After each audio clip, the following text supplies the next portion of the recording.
Charles' heartbreak as flames eradicate land of father Prince Philip. Prince Charles has made a powerful call to arms for individuals to step up and help combat climate change. The Prince of Wales' message follows a number of devastating wildfires around the Mediterranean and the US, including in Greece, the birthplace of Charles' late father, Prince Philip. The wildfires have been described by experts as some of the largest and deadliest in history. Writing for an unknown source, Prince Charles said it was truly the stuff of nightmares to see flames swallow the European landscape. He wrote, "Owning to family connections, I have always felt a particular fascination and affection for Greece. Apart from the allure of her landscapes, history and culture, both my father and grandfather were born there, which is why I was so touched to be invited earlier this year to celebrate the bicentenary of the country's independence." Now, 5 months later, it has been heartbreaking to see the devastating fires affecting Greece, Turkey, and now Italy, which has just recorded Europe's highest ever temperature. It has been truly the stuff of nightmares to see the once blue skies above the Peloponnese, Attica and the island of Evia turn a bright orange as mile after mile of the country's famed landscape and over 100,000 hectares of forest and farmland have been swallowed up by ferocious flames, causing the tragic loss of life, injury and the widespread destruction of so many people's homes and livelihoods. I have heard reports recently from British firefighters who rushed there to help who say they have never seen such fires.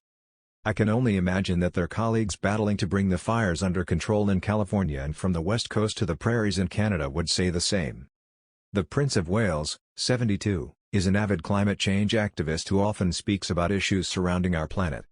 Charles has been campaigning for a sustainable future for over 50 years and has teamed up with several British businesses to help create new policies for the private and public sector.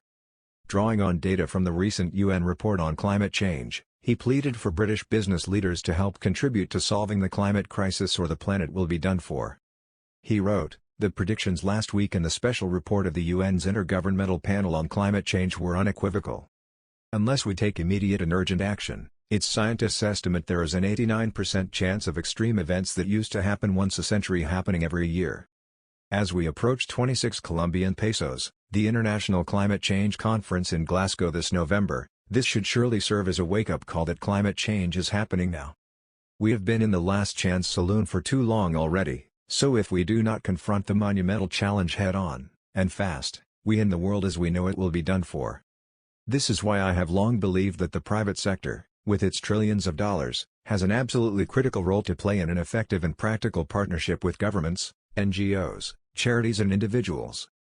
Unlocking the enormous investment potential in the private sector could accelerate the world towards a game-changing green transition, which is why, over the past 18 months, I have spent a great deal of time trying to bring the world's leading businesses together, sector by sector, to that end.